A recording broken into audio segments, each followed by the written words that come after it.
Hello,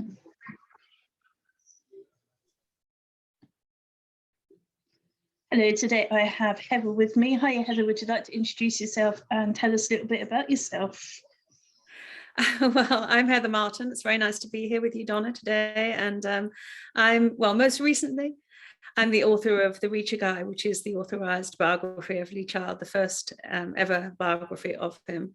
And prior to that, I kind of worked in languages and literature generally, so it's it's adjacent to what I spent my life doing, really. But I was going to say it's my first biography, but I was kind of clearing out a cupboard yesterday and I came across a biography that I wrote at school, which I'd completely forgotten about. It says biography on the front, beautiful lettering, and it's about the French impressionist Paul Cézanne. So it's not my first biography. Just the only one to get published. Yeah. So I suppose the two main questions are why Lee Child and how did it come about? Yeah, well, I mean, you could answer the why Lee Child question in so many different ways. And some of the, it's not rocket science in a way. I mean, he has just been so phenomenally successful. He's such, he's sort of moved on from being a best-selling author to being a kind of an institution, really. Kind of bestseller, rock star, institution. I think once you get the CBE, that's you're part of the establishment. As much as he might dislike that, it's a fact. And one step away from national treasure, that'll be next. Perhaps. But so I mean, he's just such an extraordinary phenomenon, and as a writer, and of course the character that he created, and the thing I think that makes him stand out as an author particularly is that he has created this character who has escaped the page.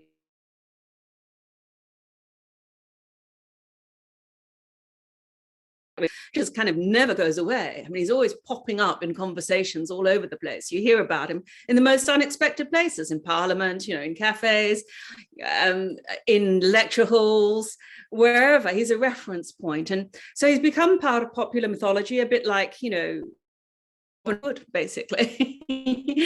Everyone knows the character Robin Hood, even if they haven't read the stories. He's just part of our culture. And I think Jack Reacher is kind of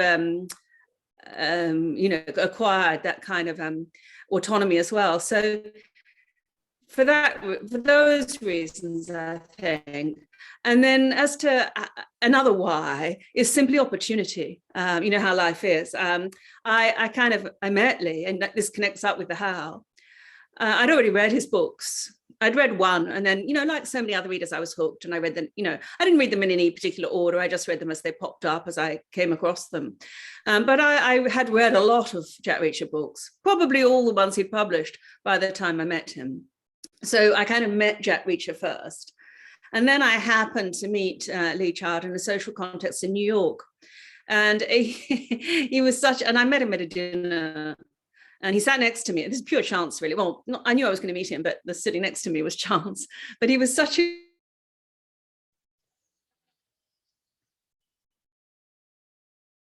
public that I hadn't, attended any events or anything. I wasn't that much of a groupie. We just got talking and we got on, and one thing kind of led to another. And I sort of then noticed how interested people were becoming in him as a character as well as Reacher. And I think I was a step ahead of him there, because he always said to me, they're only interested in Reacher, they don't want to know about me. And to an extent, that's true. But I mean, why are they queuing around the block to meet him, basically, for 3 hours in the rain or something, standing for 3 hours in a queue just to get his signature, just to say hello and then walk away again. So I sensed that there was a sort of an interest there. And I just felt that once I had the idea, I couldn't really get it out of my head, just something I really wanted to do. And he took a bit of persuading, to be honest. Because I think that's one of the things people don't realize. I think they assume that with such a famous individual, the biographer is approached possibly by the author, but usually by the publisher. And it's sort of some kind of arranged thing. And But it wasn't like that at all. You know, this was sort of me approaching him and saying, I think this is a good idea and I'd like to do it. And he eventually said yes. Yeah, I wondered, that's one thing I wondered actually, was how much persuading he would have taken, because obviously I do these and I'd love. Well, you know, the thing is that he was reluctant at first. I mean, he is quite a modest guy. He would say he's from the Midlands, you know, he's from Birmingham. He's brought up not to sort of make a big thing out of anything he does. It's the book that's the thing, not the author. And that, you know, he says all those things often, and he means them. They're from the heart. But so there was a certain kind of self-deprecation or modesty there.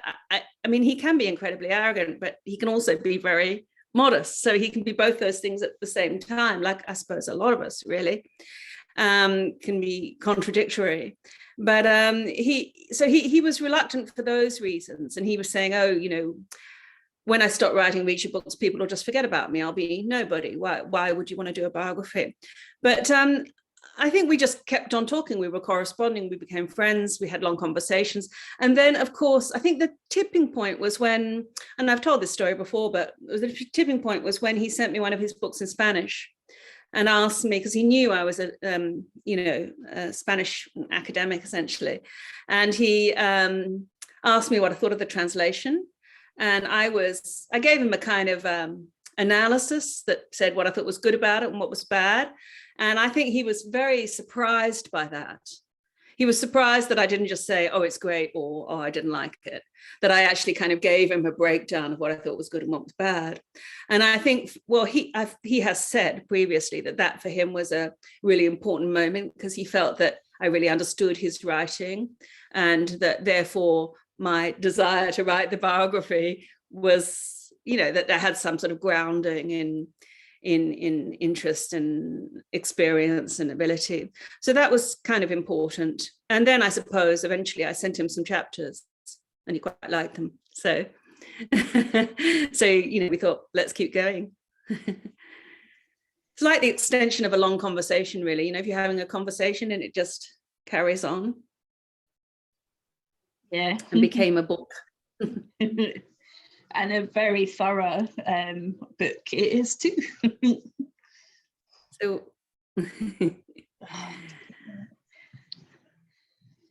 I've noticed on your interactions on Twitter that Lee was quite touched and surprised by some of the stuff that you found out when you were researching for it. Was that fun? I'm not entirely, I'm losing you there.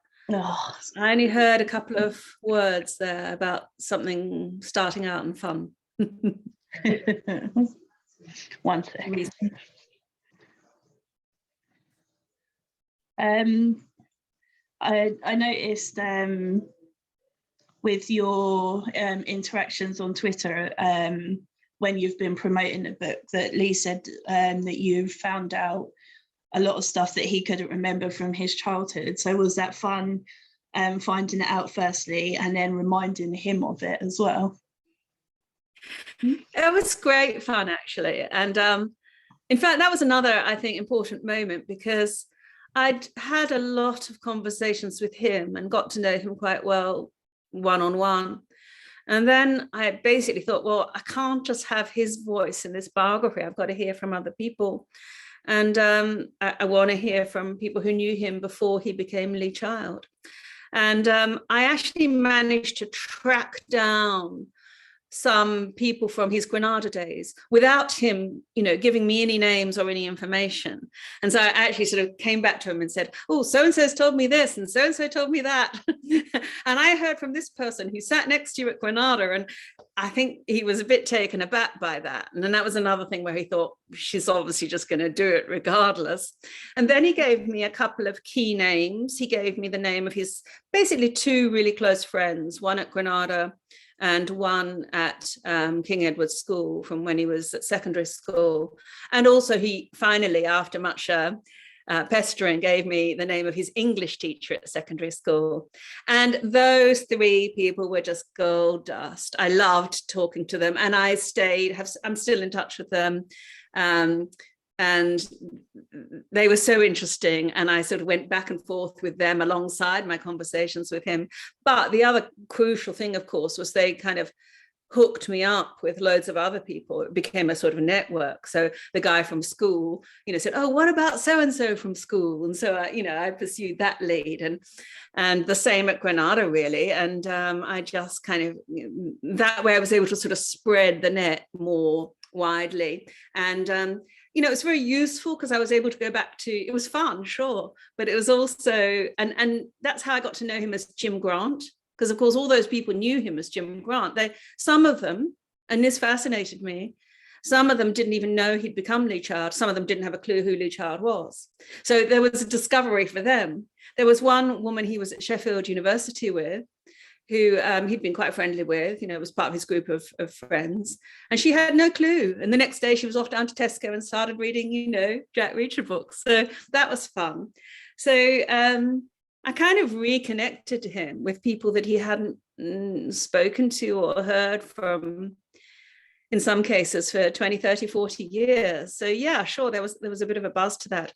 And actually, when he read the final first draft of the biography, because in a way that's all authorized means. It means that he got a chance to read it at the end and give me, do some fact checking and give me some feedback on what he thought.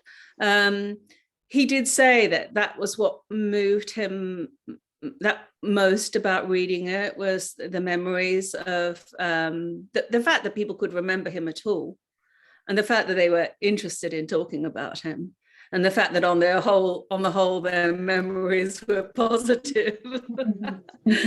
I think he just found that kind of very moving, because there was sort of quite a cut-off point really between the first half of his life and the second, in a way.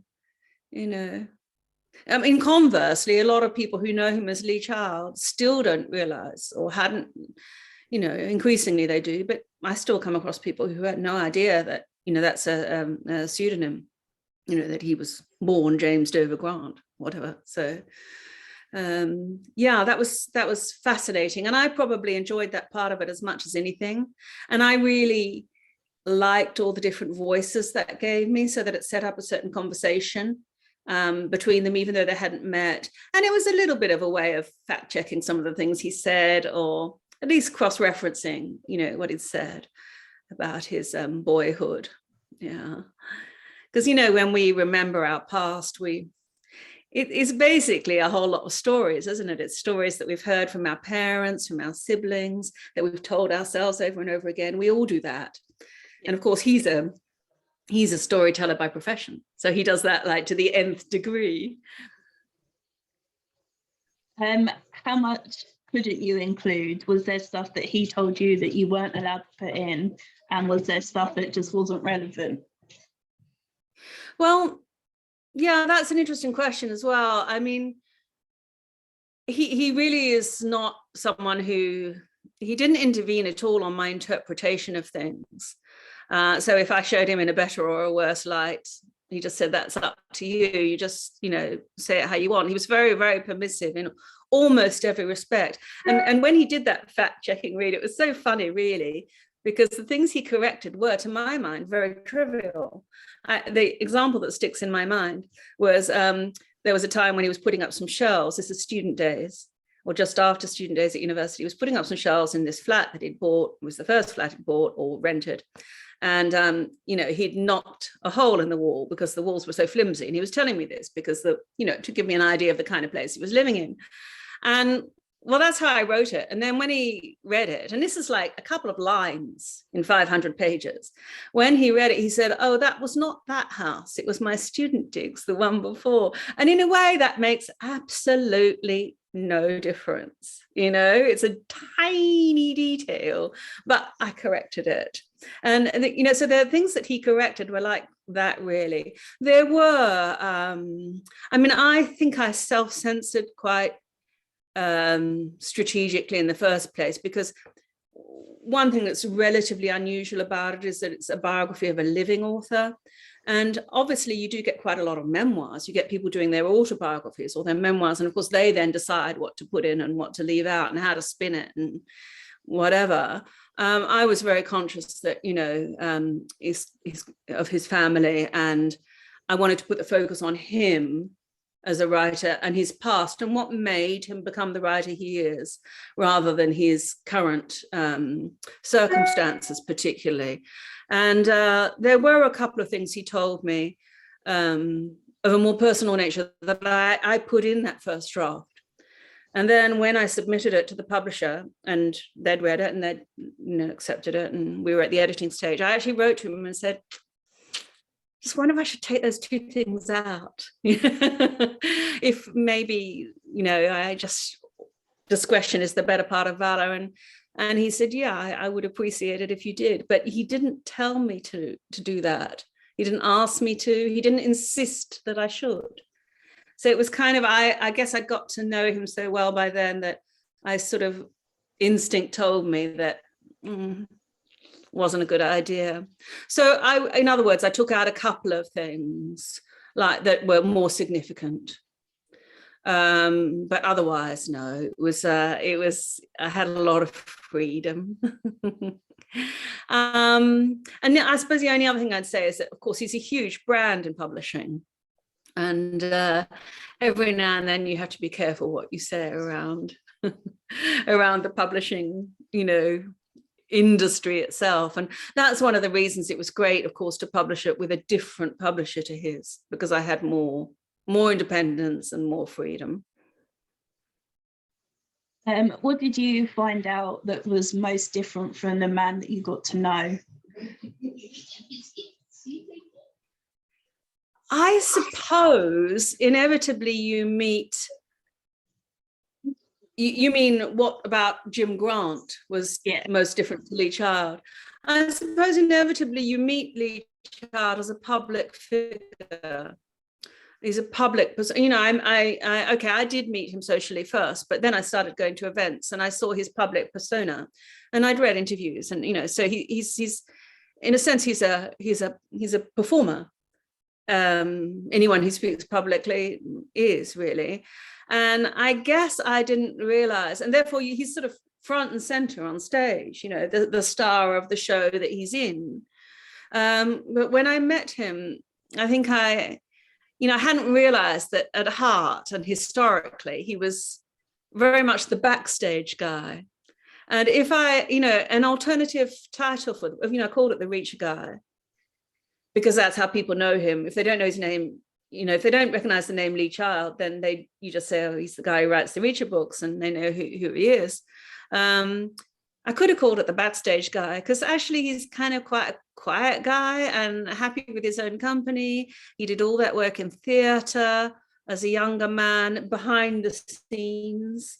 Indeed, unless you're super successful, or unless you're really pushing the marketing side of your work, which many writers, of course, have to do, writing is a solitary pursuit. You do it, you know, in your room on your own. It's not a public facing thing, really. It's the book, as he always says, it's out there. So I guess I was a bit struck by that actually he's kind of quite a quiet, you know, guy who's quite just happy to be sitting in the sun reading his book, basically, rather than doing all the stuff in the public eye all the time. And I think that was a factor in his decision to retire as well, although it hasn't quite gone as he planned, I think. What's her name? Trixie. Trixie, okay. You can Trixie is going to steal the show. She is. Baby. With the actual writing, how difficult did you find it? If your first is quite a major undertaking, was it harder than you thought? It was a major undertaking, but of course I had done a PhD, many years before, but that's also a similar kind of length, and you have to marshal a lot of information. So to that extent, I was used to dealing with, large amount of information. I think I was fortunate because at the critical point where I decided, okay, I need to just write now, I mean, I did continue to research, but I really need to get on with the writing. I was able to get a year in New York, and I was based at the City University of New York for a year. And I was on my own. I was living on my own, and I didn't really know anyone.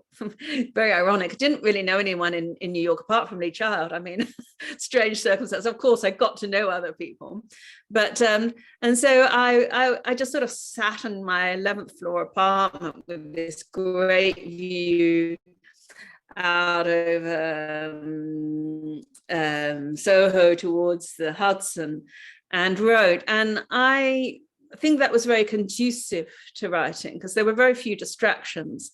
And I'm quite good at doing sustained, concentrated work once I get into it.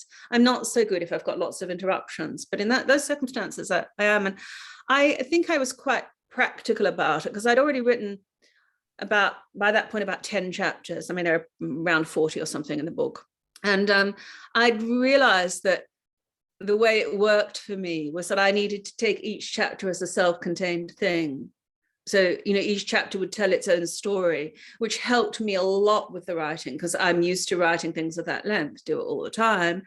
And I also felt instinctively that it would help the reader with a very big book, that you'd be able to read a chapter at a time. It'd be quite satisfying, hopefully, and then you could put it down and pick it up again another time.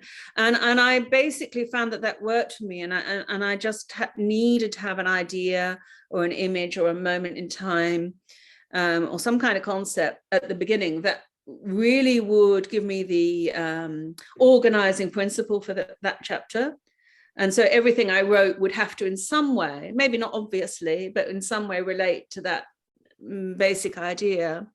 And I found that enabled me to complete chapters at a time. And also that by the time I got to the end of one chapter, I usually had an idea for the next. I mean, that wasn't absolutely seamless. There were moments when I was a bit uncertain, especially when it got to the career. The career was in a way the hardest bit, because to a certain extent, it's doing the same thing 24 times. So and so I was never going to take it book by book. And the other thing I was never going to do, and I realized this really quickly, and people have remarked on the fact that it's not linear, it's not chronological. I mean, I actually think of it as chronological, but I sort of think of it as Jack Reacher having been there all along. Because the only reason you would pick up a biography of Lee Child is if you know his name or know his character.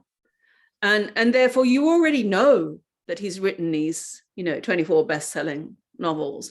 And to sort of pretend for the first 40 years that hadn't happened, I thought it would be too awkward.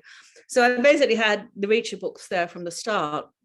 And that helped me quite a lot as well. But I if I'm honest, it was hard work, but I found it really enjoyable. And I didn't find it, I think if I had tried to look ahead too far, I would have found it very daunting. But because I took it sort of one chapter at a time, I actually found it pretty enjoyable. And it's very intense and very immersive. And kind of when I finished, I thought, oh, what am I going to do with myself now? And I still feel a bit like that because it was so all absorbing, And how long did it take from the first idea or the first agreement to actually getting it released? Well, I guess I had the idea in around 2016, and it was published in 2020. I guess I started working on it, and so I sort of was secretly gathering information. Well, not secretly, but I was just doing it. I was just gathering information for the first year or so without really knowing that I would be doing it. It wasn't until 2017 that we kind of reached an agreement. We just both sort of thought, well, this is going to happen. And so then I was more, that's when I started reaching out to other people and going on trips to the places that he'd lived, visiting the scene of the crime, as it were. So that's when I started doing those more purposeful things, if you like. And not long into that, there was also a kind of key point at Harrogate in 2017. And that was when he was, he received some Lifetime Achievement Award, and I happened to be there, because that was when he told me to, well, he just told me about his grandparents not long before that who lived in that part of the world. And so when I was at Harrogate, and I wasn't really particularly part of the scene, I was there because he was there, more in a friendly capacity than anything else. And sort of one day I just said to him, I'm going to go to Otley where your grandparents lived, because it was just a bus ride down the road, you know. And so I did, and that was a critical moment as well in the sort of writing, because that became the first chapter. It was partly the stories he told me about his grandparents, which I love so much. I loved all his stories about his family. He's got a very sort of he's got a great affection for history, really, in general, for the past, and he tells those stories so affectionately, really. And so I loved the stories that he'd already told me, and then I went to the place and I saw where they lived and where he'd holidayed as a boy, and that just, you know, I wrote that story, basically. I wrote that chapter, and from then on I was both researching and writing at the same time, really. So it's the product of many years' work, really. It's, you know, there was a lot of information to gather, and then a lot of it to pull together. And deciding what to leave out was tricky. And then, of course, there was the whole edit. Funny, people say, oh, it's a big book, but it's not by comparison to other literary biographies. I'm not saying it should be longer. I don't think it should be, but a lot of literary biographies are very long. I mean, hundreds more pages. And also, one ironic thing that people don't realize, it's at least 100 pages shorter than his first draft of Killing Floor was. I mean, his first draft of Killing Floor, his first book, was like 1.5 books. And he had to be really ruthless with the cutting. And, you know, so it's all a matter of perspective and sort of relative, really. But if you think about a life, capturing a life in a book, it may seem big and there's a lot of detail, but by definition, you're leaving most of it out. You know, it's inevitable unless you write a book a year or something. What's been your standout highlight moment since you started writing to the release of the book? What's been the moment you thought, this is awesome?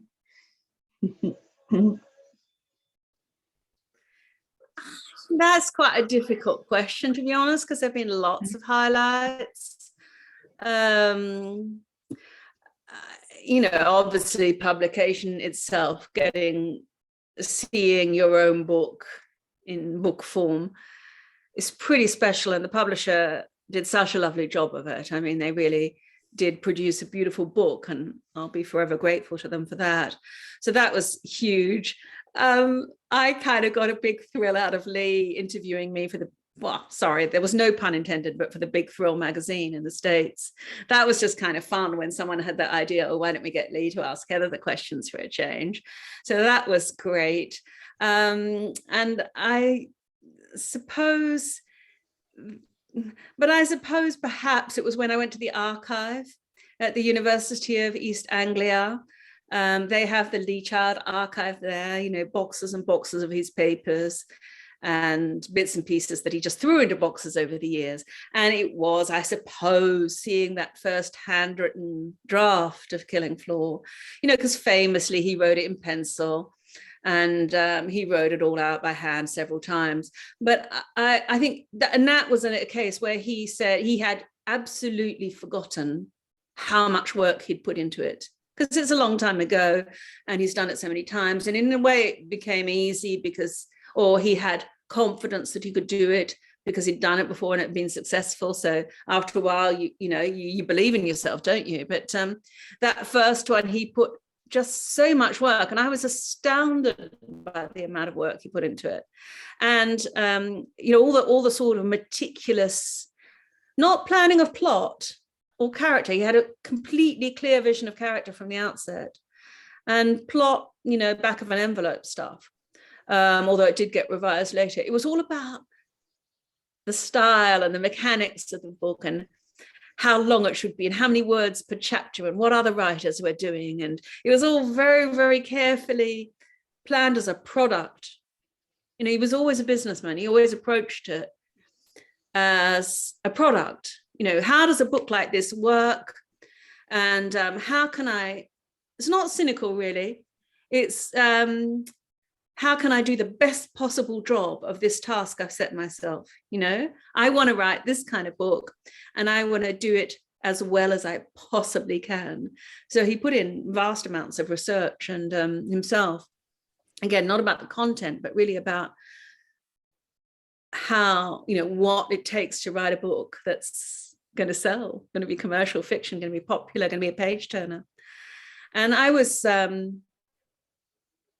real highlight. I don't think anyone had seen, apart from the archivist, of course, people who work in the archive, I don't think anyone had seen that handwritten draft for decades.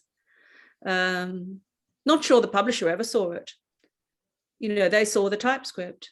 So it was fascinating, and it was fascinating to see how quickly his style developed and the correspondence between him and his first editor, who was in the States, in New York, not in London.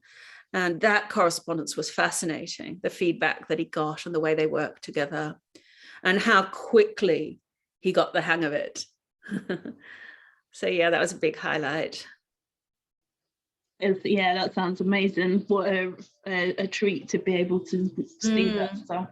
So what's next for you? Have you got the bug and do you want to do it again? Is there anyone else that you'd want to?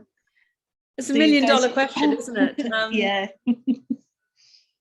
I guess the simple answer is no. There's no one else at the moment that I'm thinking of writing a full-length biography of.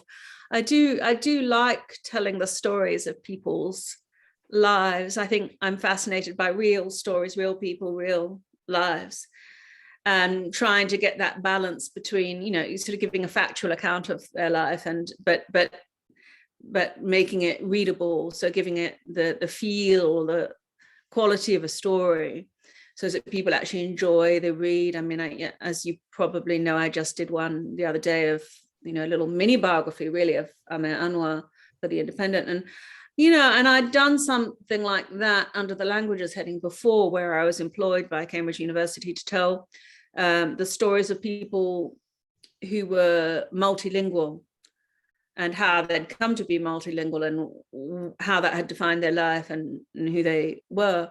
And so I guess I've been doing this thing of telling other people's stories for a while. And I suppose, I could tell the story of my own life, but you're always more interested in other people, aren't you? I mean, Lee, everyone always says to Lee, well, why don't you do your own biography? Why don't you do your own? And he said, I'm bored by my story. I've lived that life. I want to tell other stories. So I guess you never think your own story is as fascinating as someone else's, really. So maybe I will do more in that kind of realm. But yeah, uncertain at the moment, to be honest, Donna. I'm not too worried about it. I'm very happy with having written that book, and I'm kind of quite proud of having done it. And it's not like being a writer of popular fiction. There's no compulsion for me to produce the next one in the next 6 months. It's not a series. Part of me might wish it were, but it isn't. And it's not like, so many writers in that genre are under such pressure to produce constantly. And no doubt they enjoy it too, but it's not like that for me. You're not tempted to dip your toe into writing fiction? Well, again, I did do that little story recently for the Everyday Kindness book, which was great fun. And I can kind of imagine myself writing short stories. I think it comes back to that thing I was saying about the chapters. I think I can craft a short story probably quite well with some key little detail or point, but I don't have I don't think much of myself as a master plotter or I don't know, never say never, it could happen. It could happen. Yeah, that was a great story, and everyday Yeah. kindness. Oh, thank you. That was a great project as well. What an incredible Such a book, wonderful and project. I mean, I'd love to do more of that kind of thing and contribute to anthologies and stuff. I mean, I found that really satisfying, both aesthetically and personally, really. It was a kind of collaboration, even though, you know, I mean, so much of our lives in the last sort of couple of years has been solitary, but you feel like you're collaborating. And of course, that was the great thing about doing the blog tour recently for the Reacher Guy that you were part of. It was, you know, that sort of feeling of collaborating with other people. And actually, you asked about the highlight. Obviously, the biggest highlight is feedback from readers. I mean, that is wonderful. And of course, Lee Child has been living off that for years, you know, living and thriving and feeding. And I just got a tiny little flavor of it. You know, when someone reads your book and writes to your comments, there's nothing, you know, it's just lovely. And that's got to be the real personal highlight. You know, when people are moved by what you've written or find it interesting or instructive or just engage with it, it's special. So yeah, I'd love to do more work in sort of anthologies. And actually, I've had a couple of ideas for anthologies that I myself could edit. So, you know, I might pursue some of those ideas in due course. so we'll keep your name in our minds then, and we'll see it again sometime. I hope so. Thank you, Donna. Well, I can't think of any more questions for you unless you think there's anything that you haven't told us. No, it's been a great conversation. Thank you very much for sort of having me, and thanks to Trixie for you know, taking part. Yep, mostly our ears. Yeah, they're great ears, I have to say. No, it's been a pleasure. Thank you very much. You're very welcome. Before we go, would you just like to remind everyone where they can get the book from and where they can find out more about you if they'd like to? Oh, yeah. Well, I'm not very organized. I don't have a website. I'm quite active on Twitter at Dr. Heather Martin, and I enjoy those conversations that I have with people on there. The book, I mean, I guess it's a case of it being available in all bookshops, or at least in principle, or they can order it, as well as the usual online sources. There are a couple of bookshops that do have the sort of double-signed book plates, which are a bit special, and the bookmarks to go with the biography, you know, with a quote from Lee, and they've been really nicely produced. And he's signed them all. I sent them all over to the States, and he signed them and sent them back. So it's been a labor of love. And there are bookshops that have those. And I kind of, Kenilworth Books in Coventry, near where he was born, has all the accessories, but there are also others, and I do talk about them. I do try to mention them regularly on Twitter so that people know where to go if they want something a little bit special. Of course, it's been exciting having the paperback come out, and it was really exciting to have that endorsement from Ian Rankin as well on the paperback, and I felt very fortunate to have that. So yeah, it should be fairly readily available. And I suppose I should say, you know, Reacher tends to come up quite a bit at Christmas. So I think it would pair quite well with the Reacher book under the tree if people are. And I always say, and broadly speaking, I think it's true, most of us know a Reacher fan or two in our lives. So hopefully it'll reach a few people this Christmas and find a few more readers. Thanks very much, Donna. Thank you. Thank you for joining us. Okay.